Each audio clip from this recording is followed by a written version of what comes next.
আসসালামু আলাইকুম রহমাতুল্লাহ। প্রিয় দর্শক, আশা করি আল্লাহর অশেষ রহমতে সকলেই ভালো আছেন। আরও 4টি ভিডিও আপনাদের জন্য ইতিপূর্বে দীপ্তকথা চ্যানেলে দেওয়া হয়েছে। সেই ভিডিওগুলোতে নবী ইউসুফ আলাইহিসসালাম এর জীবন কাহিনীর অংশবিশেষ উপস্থাপন করেছি। আজকের ভিডিওতে জানবেন আজিজ মিশরের স্ত্রী জুলেখা নবী ইউসুফ আলাইহিসসালামকে তার একান্ত খাস কামরায় আবদ্ধ করে এবং ঘরের সমস্ত দরজা তালাবদ্ধ করে নবীর সাথে নিজের মনোবাসনা পূরণ বা কুকর্ম করতে চেয়েছিল, তখন সেখানে কি ঘটনা ঘটেছিল সে সম্পর্কে বিস্তারিত। আর এই সম্পূর্ণ আলোচ্য বিষয় নেওয়া হয়েছে কোরআন, হাদিস এবং বিশ্ববরেণ্য খ্যাতিমান মুফাসসিরগণের লেখা বিশুদ্ধ কিতাবসমূহ থেকে, যার তথ্যসূত্র কিতাবের নামসহ পৃষ্ঠা নম্বর উল্লেখ করে ভিডিওর মধ্যে দেওয়া হবে ইনশাআল্লাহ। আশা করি অনেক অজানা তথ্য এই ভিডিওর মাধ্যমে জানতে পারবেন। তাই অনুরোধ রইল, ভিডিওটি একটু লম্বা হবে, সুতরাং না টেনে ধৈর্য সহকারে দেখবেন। আসুন মূল আলোচনায় প্রবেশ করি। আল্লাহ তাআলা হযরত ইউসুফ আলাইহিসসালামকে পরীক্ষা করলেন। আজিজ মিশরের স্ত্রী ও ইউসুফ আলাইহিসসালামের কঠিন পরীক্ষা। মহাপরীক্ষায় উত্তীর্ণ হওয়া মর্যাদা লাভের সোপান হয়ে থাকে। ইউসুফ আলাইহিসসালাম এর সমগ্র জীবনে তারই বাস্তব প্রতিফলন ঘটেছে। শৈশবের মহাসংকট তাকে কানআন এর অনুন্নত জীবনধারা হতে সমকালীন বিশ্বের উন্নততম জীবনের ছোঁয়ায় পৌঁছেছিল এবং দাসরূপে এসে তিনি আজিজ মিশরের প্রাচুর্যময় প্রাসাদের মালিকের অবস্থানে উন্নীত হয়েছিলেন। কিন্তু এটাই তার দ্বিতীয় ও কঠিন পরীক্ষার স্থল হল। সৌন্দর্যে আল্লাহ তাআলার সৃষ্টি সেরা ইউসুফ আলাইহিসসালাম তখন পূর্ণ যৌবনে উপনীত হয়েছেন। সুঠাম ও সুদর্শন দেহকান্তি, জ্যোতির্ময় মুখাবয়ব, চন্দ্র সূর্যকে হার মানানো সর্ববিধ রূপের সমাহার, শিষ্টাচার, লজ্জাশীলতা ও যাবতীয় চারিত্রিক উৎকর্ষের মূর্ত প্রতীক। এক কথায় রূপ ও গুণের পূর্ণাঙ্গ সমাহার যেন সোনায় সুহাগা। অপরদিকে আজিজ মিশরের স্ত্রীপূর্ণ যৌবনা, রাজ পরিবারের বিদূষিত কন্যা এবং বর্ণিত তথ্য অনুসারে স্বামী আজিজের পৌরসত্বের দুর্বলতা, দিবারাত্রের অফুরন্ত অবসরের প্রতি মুহূর্তে সহাবস্থানে পরিবেশ পরিস্থিতির এই বাস্তবতা আজিজ মিশরের স্ত্রীর হৃদয়কে আলোড়িত করেছিল, তাকে আত্মনিয়ন্ত্রণ হারা করে দিয়েছিল এবং মোমের আলোর প্রতি পতঙ্গের আসক্তির ন্যায় তাকে আসক্ত করল। আজিজ মিশরের স্ত্রীর নাম ছিল রাইল বিনতে রাআইল বা রাবিল। এই অভিমত ইবনে ইসহাকের। সালাবি ইবনে হিশামের বরাতে তার নাম ফাকশা বিনতে আনুস বলেছেন। ঐতিহাসিকগণ তার জনপ্রচলিত নাম জুলেখা হওয়ার কথা বলেছেন। মূলত এটা ইহুদি গ্রন্থ তালমুদ এ বর্ণিত তার নাম হতে প্রচার লাভ করেছিল। ইবনে কাসিরের মতে জুলেখা তার উপাধি বা উপনাম বা ডাকনাম হওয়া অধিক সঙ্গত। বাংলা পুঁথি সাহিত্যে ইউসুফ জুলেখা উল্লেখ্য। ইবনে ইসহাকের মতে জুলেখা ছিল সমকালীন ক্ষমতাসীন সম্রাট রাইয়ান ইবনে ওয়ালিদের ভাগ্নী অথবা ভ্রাতুষ্পুত্রী। আলোচ্য অংশটুকু বিদায়া প্রথম খণ্ড 200 থেকে 206 নম্বর পৃষ্ঠা থেকে নেওয়া হয়েছে। মোট কথা, সুদর্শন ইউসুফের প্রতি প্রেম উন্মাদনায় উন্মাদিনী জুলেখা ইউসুফকে পদঙ্খলিত করার জন্য আকার ইঙ্গিতে তার প্রতি প্রেম নিবেদন করতে লাগলো এবং বিভিন্ন প্রকার চেষ্টা ও ফন্দিফিকির দ্বারা তাকে আকৃষ্ট করার প্রয়াস চালালো। কিন্তু এইসব চেষ্টায় ইউসুফ আলাইহিসসালামের পুত পবিত্র হৃদয়ে কোনোই রেখাপাত করল না। ইউসুফ আলাইহিসসালাম যেন অন্য জগতের মানুষ। সুন্দরী যুবতী নারীর দেহবল্লরীর আকর্ষণ, তাকে উপর্যুপরি প্রেম নিবেদন ও নিরাপদ অখণ্ড সুযোগ, এসবই যেন ইউসুফ আলাইহিসসালামের চিন্তা ও উপলব্ধির বহির্ভূত বিষয়। জুলেখার দৃষ্টিতে যা অস্বাভাবিক ও বিস্ময়কর, ইউসুফ আলাইহিসসালামের মন মেজাজে তা যেন কিছুই নয়। অবশেষে জুলেখার প্রেম অস্থিরতা তার ধৈর্যের বাঁধ ভেঙে ফেলল এবং সহজ পন্থায় স্বার্থ সিদ্ধির কোনো উপায় না দেখে সে চূড়ান্ত সিদ্ধান্ত গ্রহণ করে সুযোগের অপেক্ষা করতে লাগলো। একদিন আজিজ মিশরের অনুপস্থিতিতে নিরাপদ সুযোগ পেয়ে ঘরের সকল দরজা বন্ধ করে দিয়ে ইউসুফ আলাইহিসসালামকে জুলেখার ব্যক্তিগত কামরায় আটকায় ফেলল এবং নিজে পূর্ণাঙ্গ সাজ সজ্জা করে ইউসুফ আলাইহিসসালামকে প্রচণ্ড রূপে আহ্বান করল। ইউসুফ আলাইহিসসালাম যেন এই মুহূর্তে তার মনিবের স্ত্রী এতদিনের বিশেষ ভাষা ও আচরণের মর্মার্থ বুঝতে পারল এবং বাহ্যত নিজের নিরুপায় অবস্থা প্রত্যক্ষ করে চমকাইয়া উঠল। কিন্তু নিষ্কলুষ ও পবিত্র ইব্রাহিমী রক্তধারার ধারক ও বংশধারার নবুয়াতের বাহক মহাবিপদ সংকটে বিচলিত বা কিংকর্তব্য বিমূঢ় হলেন না। মহাপাপের জঘন্যতা ও ভয়াবহ পরিণতি এবং অন্ধকার কূপ হতে পরিত্রাণ ও গোলামি হতে রাজকীয় অবস্থানে সুদৃঢ় অবস্থানদাতা মহাশক্তিমান ও অসীম দয়াবান আল্লাহর অস্তিত্ব ও স্মরণ ইউসুফ আলাইহিস সালাম এর দৃষ্টি ও মানসপটে সদা ভাস্বর ছিল।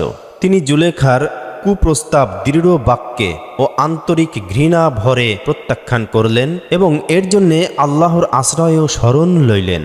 জুলেখাকেও এই কুকর্ম হতে নিবৃত থাকার জন্য মর্মস্পর্শী উপদেশ দান করলেন, যেমন কোরআনের বর্ণনায় এসেছে সূরা ইউসুফের 23 নম্বর আয়াতে, সে যে স্ত্রী লোকের গৃহে ছিল সে তাহা হইতে অসৎকর্ম কামনা করিল এবং দরজাগুলি বন্ধ করিয়া দিল ও বলিল, এসো। সে বলিল, আমি আল্লাহর শরণ লইতেছি, তিনি আমার প্রভু, তিনি আমার থাকিবার সুন্দর ব্যবস্থা করিয়াছেন, নিশ্চয়ই সীমালঙ্ঘনকারীগণ সফলকাম হয় না।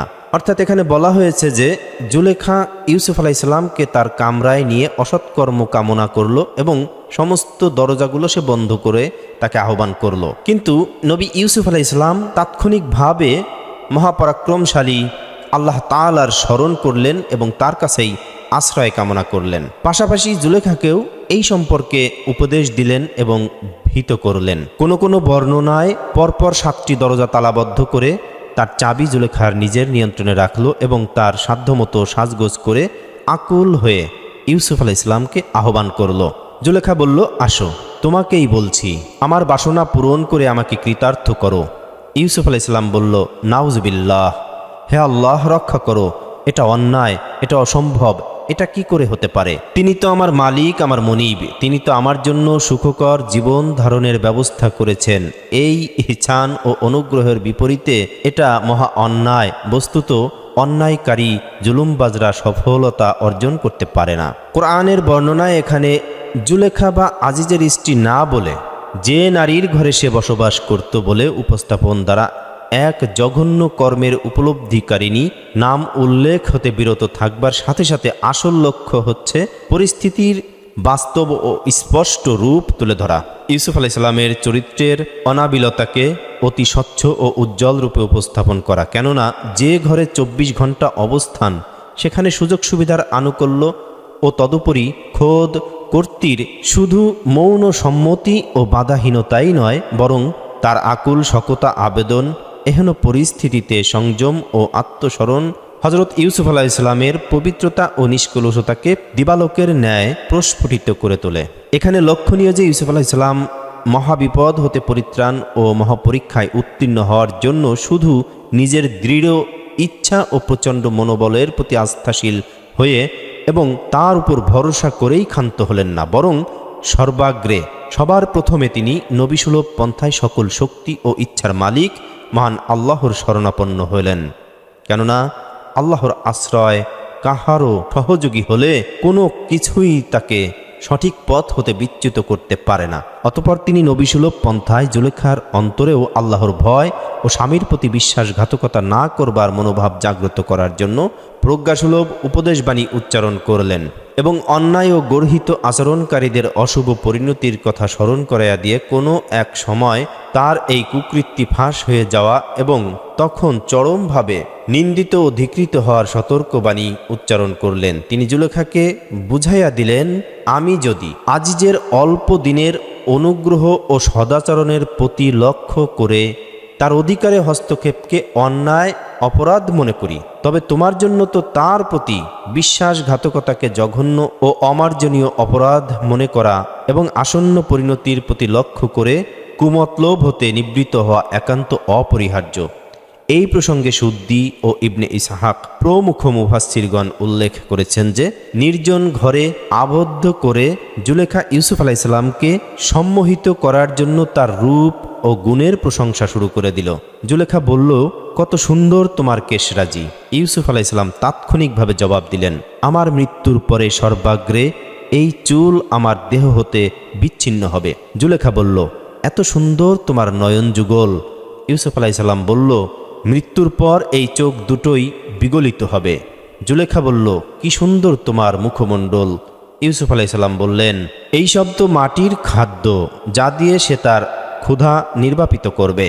মোট কথা জুলেখা একের পর এক চক্রান্তের জাল ফেলতে লাগলো, কিন্তু আল্লাহ তাআলা ইউসুফ আলাইসাল্লামের অন্তরে আখিরাতের চিন্তা এত প্রবল করে দিলেন যে রূপ ও যৌবনের সকল আস্বাদন তার নিকট বিষাদ মনে হলো। পবিত্র কোরআনের বর্ণনায় সূরা ইউসুফের ২৪ নম্বর আয়াতে বলা হয়েছে, সেই নারী সে পুরুষকে ভোগ করতে প্রচণ্ড রূপে উদ্যত হইল এবং সেই রমণী তো তাহার প্রতি আসক্ত হয়েছিল এবং সেও উহার প্রতি আসক্ত হইয়া পড়িত, যদি না সে তার প্রতিপালকের নিদর্শন প্রত্যক্ষ করিত। আমি তাকে মন্দ কর্ম ও অশ্লীলতা হতে বিরত রাখিবার জন্য এইভাবে নিদর্শন দেখাইয়াছিলাম। সে তো ছিল আমার বিশুদ্ধ চিত্ত বান্দাদের অন্তর্ভুক্ত। এখানে উল্লেখ্য ইউসুফ আলাইহিসসালাম এর আকৃষ্ট হওয়ার ব্যাপারটি ছিল একটি স্বভাবজাত মানবিক ব্যাপার। এই স্বভাব চাহিদাকে নিয়ন্ত্রণ না করে উহাকে কার্যকর করবার প্রতি ধাবিত হওয়া এবং বাস্তবে রূপায়িত করাই আইনের দৃষ্টিতে অপরাধ। তিনি সেই অপরাধ করেন নাই, বরং স্বীয় ইচ্ছাকে নিয়ন্ত্রণ করে জুলেখার আহ্বান প্রত্যাখ্যান করেন। প্রতিপালকের বুরহান বা নির্দেশ কি ছিল, সেক্ষেত্রে মুফাসসিরগণ বহু সম্ভাব্য বিষয় উল্লেখ করেছেন। কোনো মুফাসসিরগণ বলেছেন, নির্জন কক্ষে ইউসুফ আলাইহিসসালাম এর দৃষ্টির সম্মুখে তার মনিব আজিজ মিশর মতান্তরে বাদশাহের আকৃতি ভেসে উঠল। কাতাদা সহ অধিকাংশ মুফাসসিরের মতে ইউসুফ আলাইহিসসালাম তার পিতা ইয়াকুব আলাইহিসসালামের প্রকৃতি দেখতে পেলেন। তিনি তাকে বলেছিলেন, ইউসুফ, তোমার নাম তো নবীগণের তালিকায় লিপিবদ্ধ রয়েছে, এমত অবস্থায় তুমি কি নির্বোধদের ন্যায় কর্ম করবে? হাসান বসরি, সাঈদ ইবনে জুবায়ের, মুজাহিদ, ইকরিমা ও দাহ্হাক প্রমুখ বলেছেন, ঘরের ছাদ উন্মুক্ত হয়ে গেল। ইউসুফ আলাইহিসসালাম পিতা ইয়াকুব আলাইহিসসালামকে দেখলেন যে তিনি দাঁতে আঙ্গুল কামড়াইয়া রয়েছেন। মোহাম্মদ ইবনে শিরিন এর বরাতে ইবনে জারির, ইবনে আবু হাতিম ও আবু শায়খ বলেছেন, ইউসুফ আলাইহিসসালাম দাঁতে আঙ্গুল কামড়ানো অবস্থায় পিতার প্রতিচ্ছবি দেখলেন। তিনি বলছেন, ইউসুফ ইবনে ইয়াকুব ইবনে ইসহাক ইবনে ইব্রাহিম, যিনি খলিলুর রহমান, তোমার নাম রয়েছে নবী তালিকায়। নির্বোধ কর্ম কি তোমাকে শোভা পায়?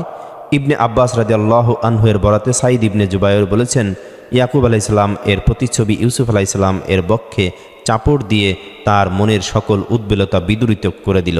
ইবনে আব্বাস রাদিয়াল্লাহু আনহু হতে মুজাহিদের আহরিত বর্ণনায় ইউসুফ আলাইহিসসালাম জিবরিল আলাইহিসসালামকে দাঁতের আঙ্গুল কামড়ানো অবস্থায় দেখলেন। তিনি বলছেন, আপনি তো আল্লাহ তাআলার নিকট নবীগণের অন্তর্ভুক্ত। অপর বর্ণনায় জিবরিল আলাইহিসসালাম তার পাখা দ্বারা ইউসুফ আলাইহিসসালামকে স্পর্শ করলে তার মনের আকুলতা থেমে গেল। বুরহানের ব্যাখ্যায় ইবনে আব্বাস রাদিয়াল্লাহু আনহু হতে আতিয়ার বর্ণনা মতে ইউসুফ আলাইহিসসালাম বাদশাহর প্রকৃতি দেখেছিলেন। ইবনে জারির কাসিম ইবনে আবু নাজ্জাহ হতে আহরণ করেছেন, নেপথ্য হতে আওয়াজ আসলো, হে ইয়াকুব, তনয় সেই পাখির ন্যায় হয়েও না যাহার উড়িবার পাখা ছিল এবং অশ্লীল কর্ম করবার পর সে পাখা শূন্য হইয়া গেল। এই আওয়াজের প্রতি তাহার মনোযোগ আকৃষ্ট না হওয়ায় কিংবা উহার সূত্র অনুধাবন করিতে না পারায় তিনি উপরের দিকে মাথা তুললে দাঁতে আঙ্গুল কামড়ানো অবস্থায় ইয়াকুব আলাইহিসসালাম এর মুখমণ্ডল দেখতে পেলেন। আলোচ্য অংশটুকু মাঝারি পঞ্চম খণ্ড ১৫৪ থেকে ১৫৫ পৃষ্ঠা থেকে নেওয়া হয়েছে। ইবনে জারির মোহাম্মদ ইবনে কাব আল কুরাজি হতে বর্ণনা করেছেন, ইউসুফ আলাইহিসসালাম নির্জন কক্ষের ছাদের দিকে দৃষ্টি তুলে তাকালেন। কক্ষের দেয়ালে লেখা দেখতে পেলেন, ব্যভিচার বৃত্তির ধারে কাছেও ঘেঁষো না, ইহা চরম অশ্লীলতা ও জঘন্য পন্থা। মতান্তরে তিনি আল্লাহ তাআলার কালামের ৩টি আয়াত দেখতে পেয়েছিলেন। মাঝারির পঞ্চম খণ্ডে ১৫৫ নম্বর পৃষ্ঠায় রয়েছে উক্ত বিষয়টি। যেমন ৩টি আয়াতের কথা বলা হয়েছে। ১ নম্বরে, অবশ্যই তোমাদের উপর নিযুক্ত রয়েছে তত্ত্বাবধায়ক ফেরেশতা। তুমি যে অবস্থায় অবস্থান করো না কেন এবং তোমরা যে কোনো কর্মই করো না কেন, আমি কিন্তু তোমাদিগকে প্রত্যক্ষ করতে থাকি যখন তোমরা উহাতে নিমগ্ন হও।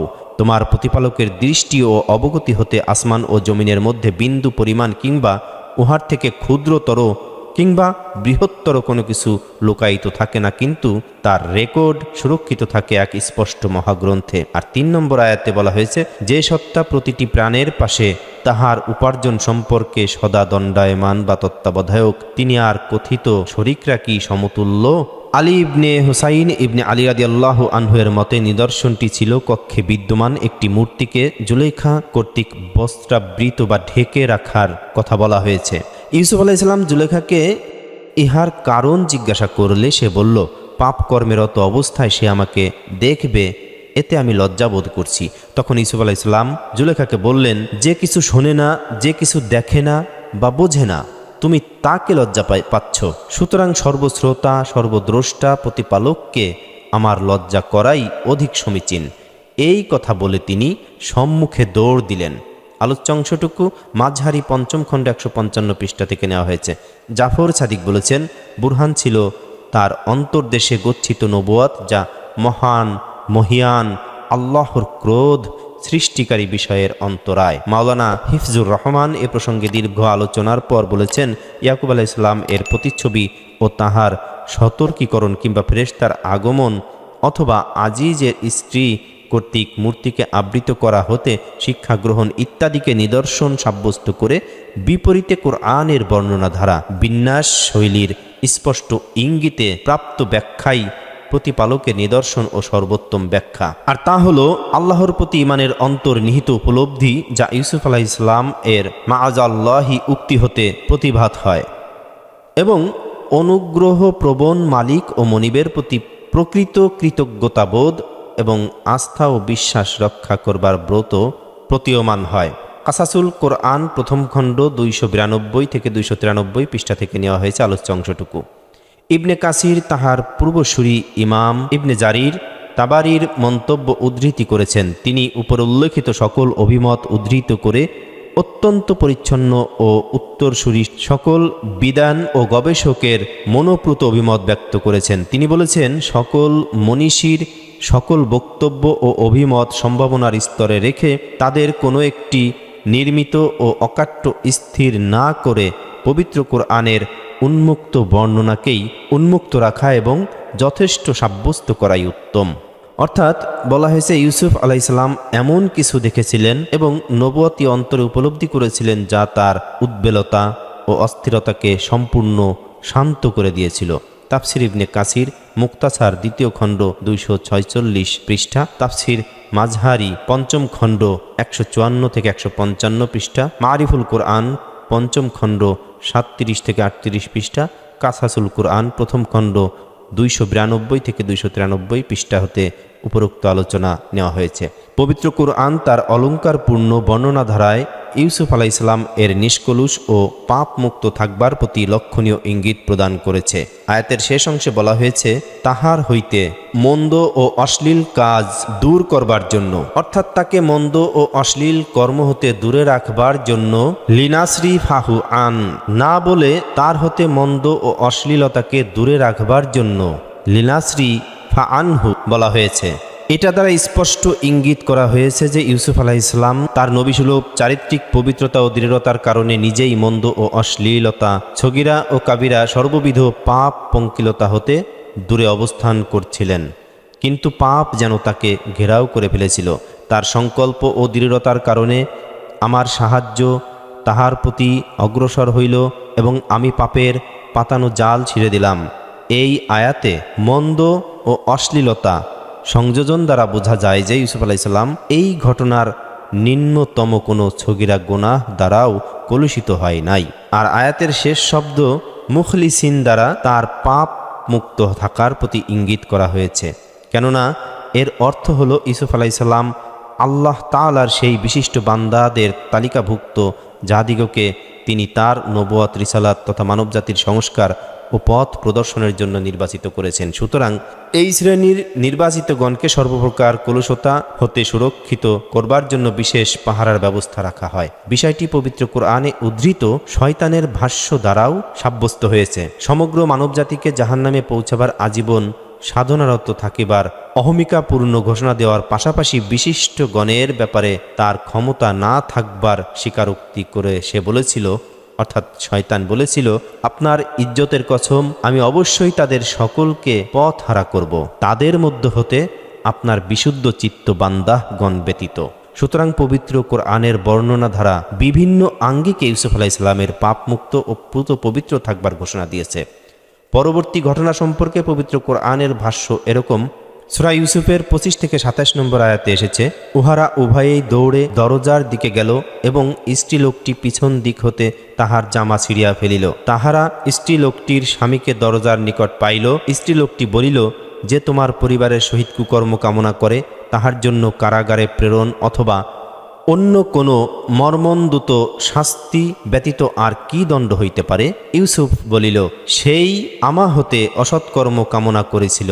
স্ত্রীলোকটি পরিবারের একজন সাক্ষী সাক্ষ্য দিল, যদি উহার জামা সম্মুখ দিক ছিন্ন করা হয়ে থাকে তবে স্ত্রীলোকটি সত্য কথা বলেছে এবং পুরুষটি মিথ্যাবাদী, কিন্তু তার জামা যদি পিছন দিক হতে ছিন্ন করা হয়ে থাকে তবে স্ত্রীলোকটি মিথ্যা বলেছে এবং পুরুষ লোকটি সত্যবাদী। ঐতিহাসিকগণ ও মুফাসসিরগণ লিখেছেন, হযরত ইউসুফ আলাইহিস সালাম এর উপদেশ জুলেখার পাপ প্রলুব্ধ অন্তরে প্রতিক্রিয়া সৃষ্টি করল না এবং সে যথারীতি তার কামনা সিদ্ধি চিন্তাভাবনায় ডুবে রইল। ইউসুফ আলাইহিস সালাম অনন্যপায় হয়ে পাপ হতে সাধ্য পরিমাণ আত্মরক্ষা করবার সংকল্প করল এবং আল্লাহর অপরিসীম রহমতের উপর ভরসা করে দরজার দিকে দৌড় শুরু করল এবং তাকে ধরে ফেলবার জন্য জুলেখাও তার পিছনে পিছনে দৌড় দিল।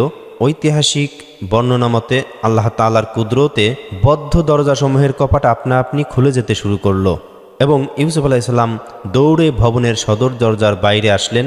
জুলেখা পিছন হতে ইউসুফ আলাইহিস সালামের জামা থাবা মেরে তাকে থামাবার চেষ্টা করল, কিন্তু এতে ইউসুফ আলাইহিস সালাম এর সংকল্প দমিত হলো না এবং তার জামার পিছন দিক ছিঁড়ে গেল, কিন্তু ইউসুফ আলাইহিস সালাম উহার পরোয়া করলেন না। জুলেখাও দৌড়ের গতিতে ইউসুফ আলাইহিস সালামের পিছনে পিছনে দরজার বাইরে আসলেন, কিন্তু কি আশ্চর্য, এই অসময় গৃহকর্তা দরজার সামনে দণ্ডায়মান।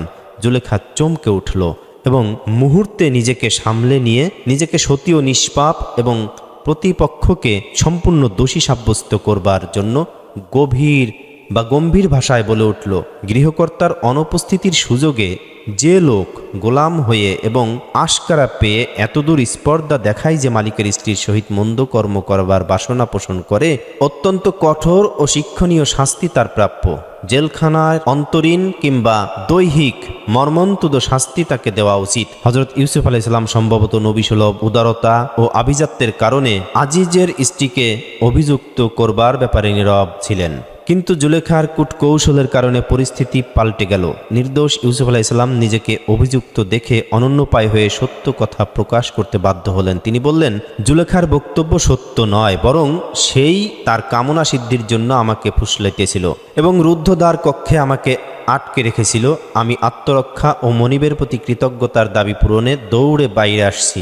এই অপ্রত্যাশিত নাজুক বিষয়ে কে সত্যবাদী তার নির্ণয় করা, সঠিক সিদ্ধান্তে উপনীত হওয়া ও প্রকৃত অপরাধীকে দোষী সাব্যস্ত করা ছিল আজিজ মিশরের জন্য অত্যন্ত জটিল একটি কাজ।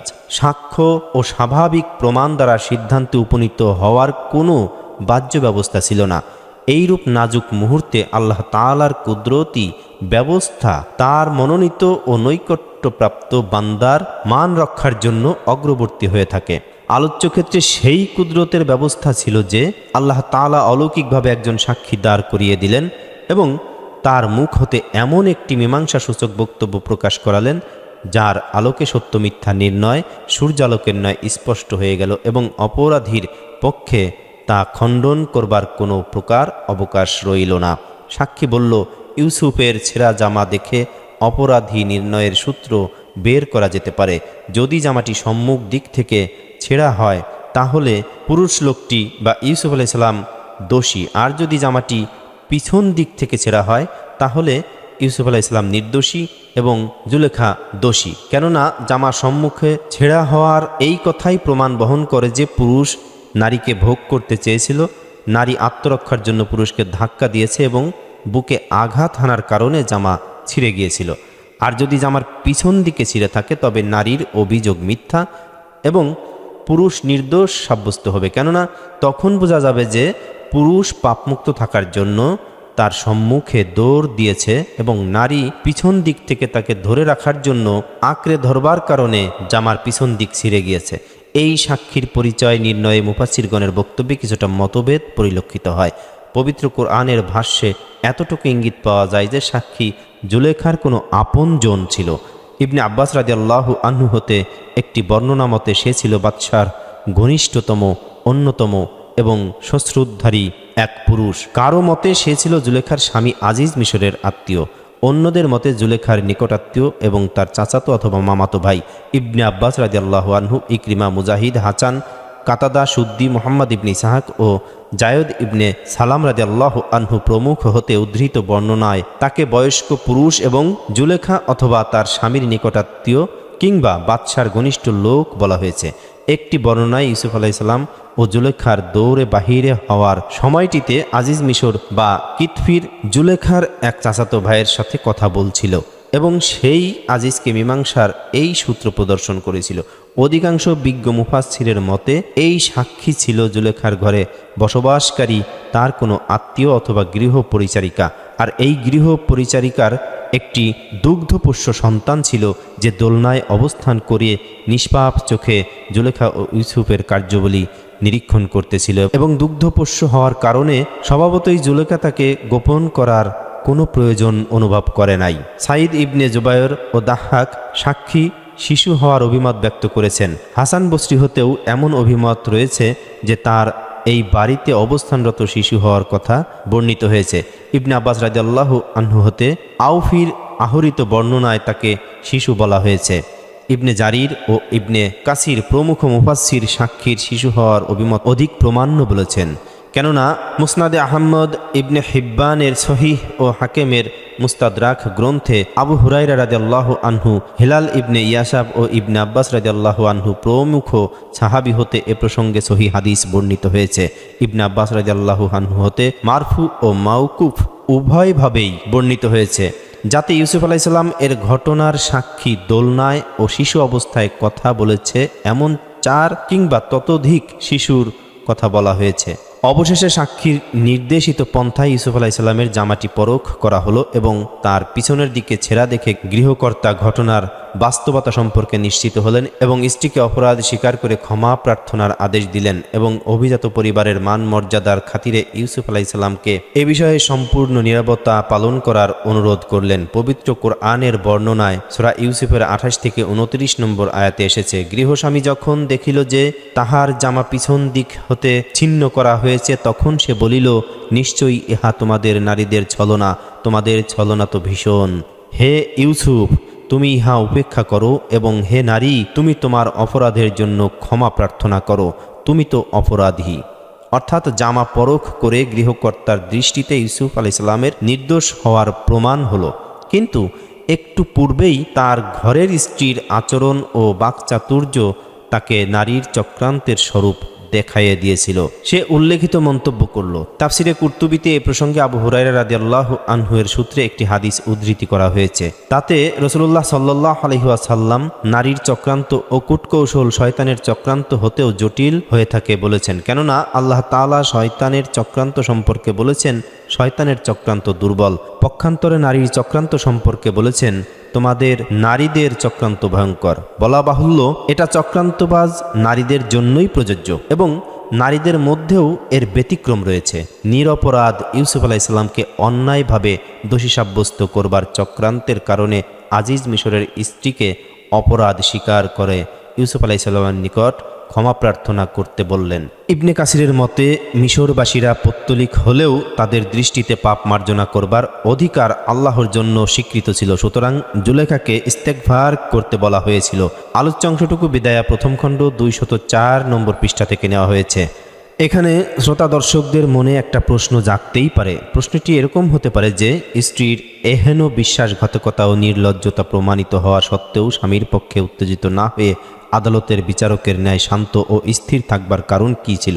এটা তো মানব স্বভাবের জন্য অত্যন্ত বিস্ময়কর ব্যাপার। মুফাসসিরগণ ইহাতে বিভিন্ন সম্ভাব্য কারণ বর্ণনা করেছেন। তাদের মতে আজিজ মিশরের স্বভাব কোমলতা ছিল তার কারণ, কারো মতে তার মর্যাদাবোধ ছিল অত্যন্ত শিথিল, তার সম্পর্কে পৌরুষ শক্তি দুর্বলতার তথ্য শর্তব্য।